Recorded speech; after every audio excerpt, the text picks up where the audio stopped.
I really posted 3 videos in a week and then I just dipped for a month.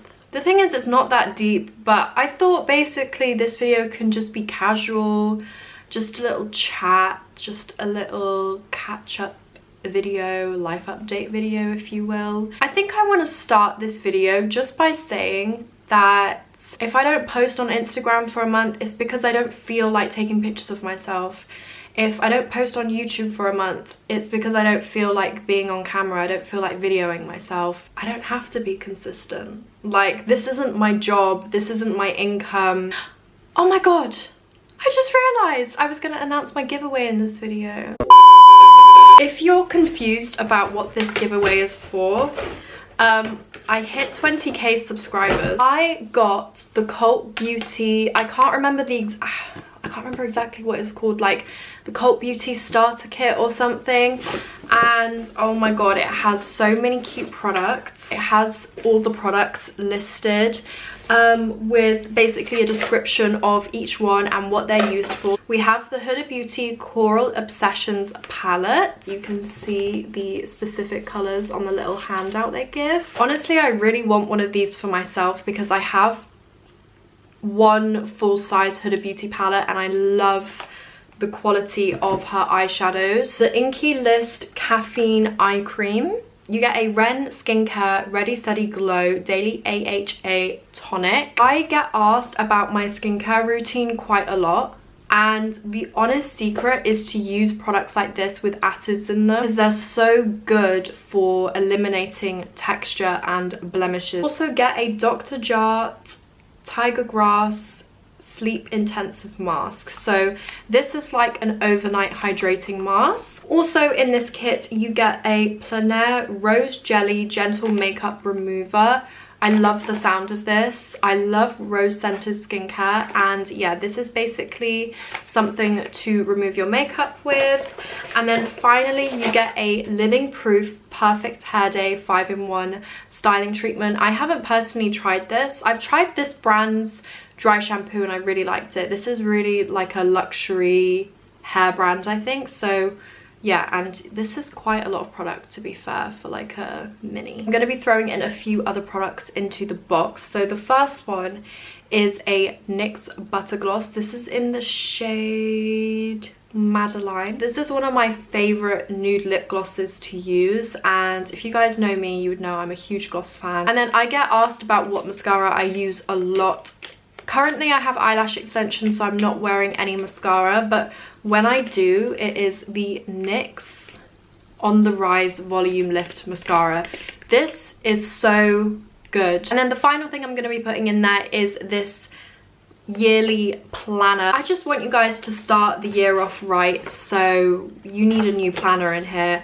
So it's a 2021 planner. It is dated for 2021. And yeah, that is everything that's going to be in the giveaway. Entering is super easy. I don't want to make it anything hard. Obviously, make sure you're subscribed to my channel. Also, follow me on Instagram. My Instagram will be linked down below. It's just at Selina Ozay. Once you're done, comment down below on this video. And then I'll know that you've entered and I can check that you...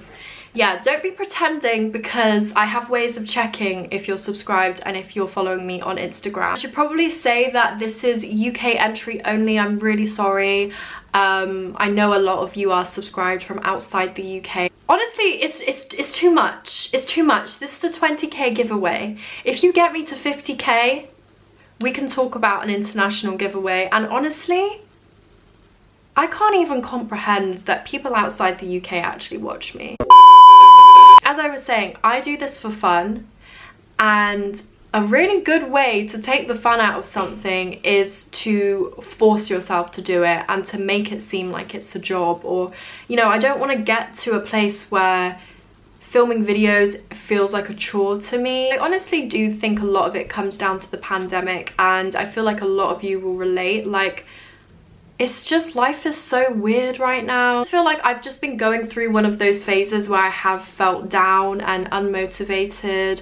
There have been some things in my personal life that I don't feel that I need to discuss. And then the other thing that happened was that I applied for a course and I found out that I got rejected. And that kind of contributed to me feeling unmotivated, stressed, and I just didn't want to be on camera. I want to touch on this because I can't remember how long ago it was, but a while back now, I asked you guys to send me questions on Instagram because I was going to do a Q&A, and 90% of the questions were about like my career.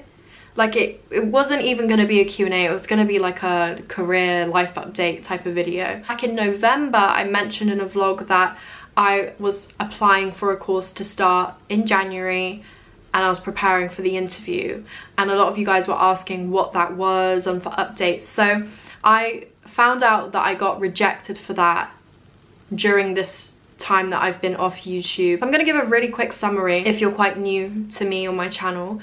So I studied psychology at uni, my undergraduate degree. I had applied to start a forensic psychology master's for September 2019. They did not accept me.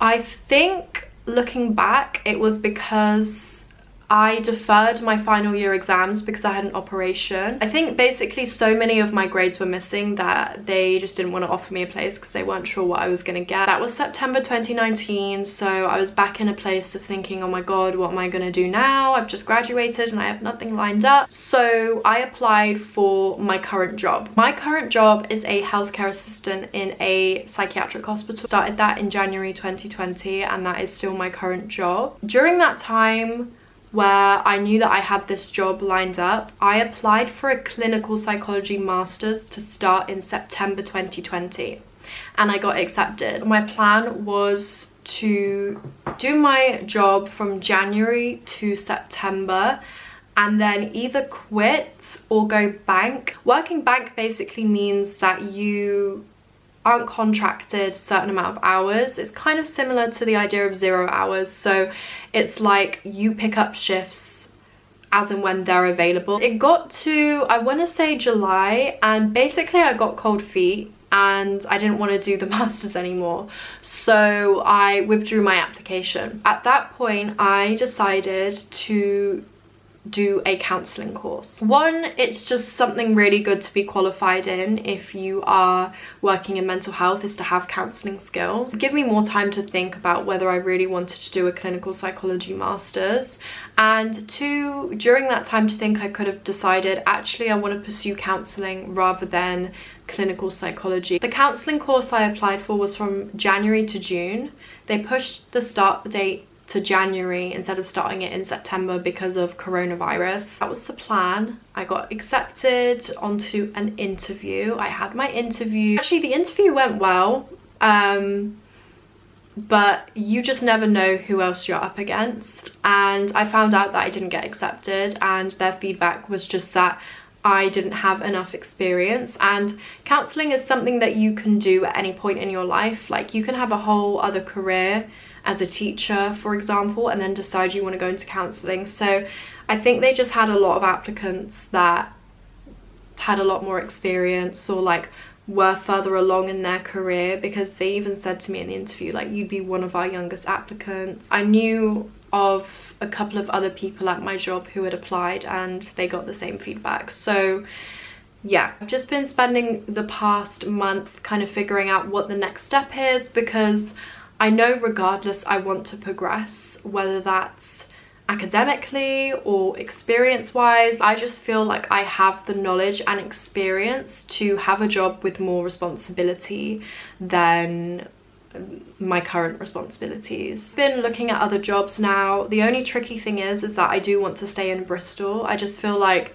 because of the pandemic, it would be a weird time to move away, because if we go into lockdown or whatever, I could just be stuck in a city by myself, and you know, it would be hard to come back home and stuff. So that's what's been limiting me, is that I've been trying, you know, there's only so many jobs in Bristol and around Bristol that I can commute to. I've been looking at trainee PWP roles, stands for psychological wellbeing practitioner. They deliver low intensity CBT for mild mood disorders, mild depression, mild anxiety. I think you also can work with people who have, well, phobias is part of anxiety, I guess, but phobias, PTSD as well. So I've been looking into those roles and just other mental health jobs that have more responsibility than my current job. So that is the update on my career life. The final update I want to give is that I am actually no longer vegan. I am still mostly vegan.